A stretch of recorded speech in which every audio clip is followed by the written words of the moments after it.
Historia de Reddit. Escrita por Carmen Camusquín. Hora del estofado. Era muy pequeño cuando me mudé a casa de los abuelos, todo a consecuencia de la muerte de mis padres en un fatídico accidente. Nunca supe cómo fue y ellos jamás me hablaron al respecto. Solo llegué con la ropa que traía puesta y a mi casa ya no regresé. Poco a poco fui olvidando sus rostros porque a mi abuela no le gustaba conservar fotos de ellos. Si ya no estaban, había que olvidarlos, decía.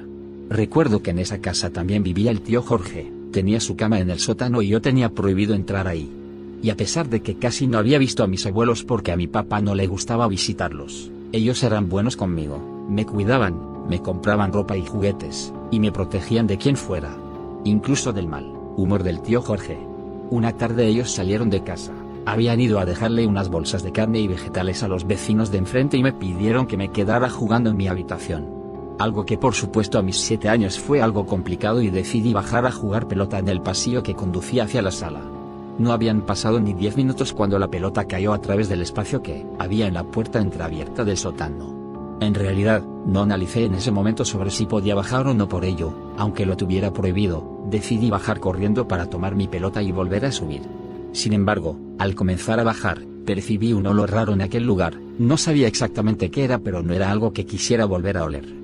Por consiguiente, apresuré el paso, agarré mi pelota, pero al girar el cuerpo para subir, me encontré con un hombre alto, con la ropa sucia y con el rostro extraño. Tenía barba y bigote, pero su piel se veía muy arrugada y un líquido oscuro escurría de su cuello. Ese día grité muy fuerte y subí como pude las escaleras, olvidando mi pelota. Corrí hacia mi habitación y me metí debajo de la cama. Podía sentir que mi respiración estaba muy agitada, y que mi frente sudaba mucho. Intentaba tranquilizarme pero no lo lograba. Podía sentir que el aire no entraba a mis pulmones con normalidad. De pronto sentí un jalón en mi pie derecho y mi mente se nubló. Más tarde, desperté en mi cama y la abuela me miraba expectante. Yo le conté enseguida lo que había sucedido y me aclaró que ella había sido quien me había jalado el pie. También me cuestionó sobre si aquel extraño hombre me había hecho daño, a lo cual respondí que solo me había espantado. Ella me tranquilizó y me comentó que quizás había sido mi imaginación, y que por lo mientras hiciera caso de no bajar al sótano, y creí que era lo mejor para no llevarme otro susto. Enseguida bajamos a cenar, ya que había llegado la hora de comer el famoso estofado de la abuela.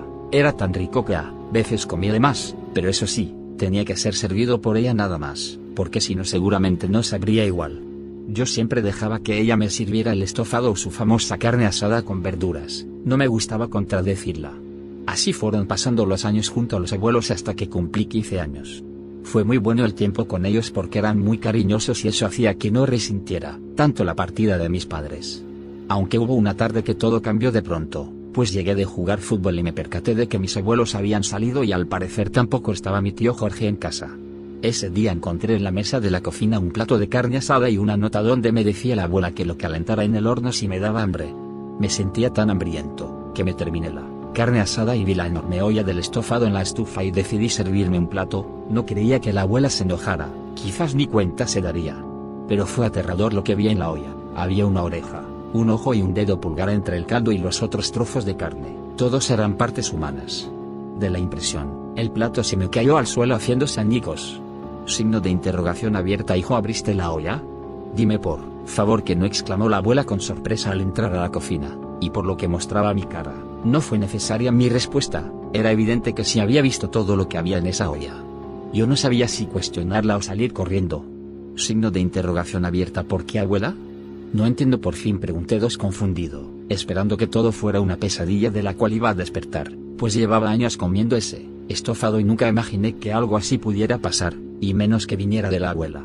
No te asustes, mi niño, tu tío Jorge tiene una enfermedad y a veces no puede detener sus impulsos. La gente lo desespera mucho y bueno, hemos aprendido a sacar algo bueno de todo lo malo que hace. Aprovechamos todo, nada se desperdicia y él se pone de buenas haciendo su colección de máscaras que guarda en el sótano, me explicó la abuela con una tranquilidad forzada. Yo trataba de entenderlo, pero eran ideas desquiciantes. ¿Cómo pudieron permitir que mi tío hiciera todo eso? En ese mismo instante salí corriendo de la casa, igual que como llegué el primer día, solo con la ropa llevaba puesta. Tomé un autobús y me dirigí a la casa de una hermana de mi mamá. Y mientras más me alejaba de la abuela, comencé a comprender todo. El olor nauseabundo del sótano donde vivía mi tío Jorge, como no pude comprender qué era ese olor, o también la carne que le llevaban a vender a los vecinos, y aquel hombre que me espantó cuando era niño, Solo se había tratado del tío Jorge con una máscara del rostro de una persona que él mismo había asesinado. Esa misma noche llegué con mi tía, no quise contarle lo sucedido con la abuela. Quizás pensarían que yo era cómplice o estaba de acuerdo con sus atroces prácticas caníbales, y que podría responder en mi defensa, si tantos años comí de esa carne.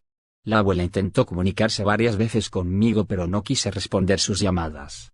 Años posteriores supe por el periódico que algunos vecinos levantaron una denuncia por el mal olor que se emanaba del sótano. Ahí decía que toda la evidencia estaba en una pared, 87 máscaras hechas de rostros humanos. Mis abuelos y mi tío Jorge fueron condenados a cadenas perpetuas y nunca más los volví a ver. Tuve que aprender a vivir con la pérdida de mis papás y de mis abuelos.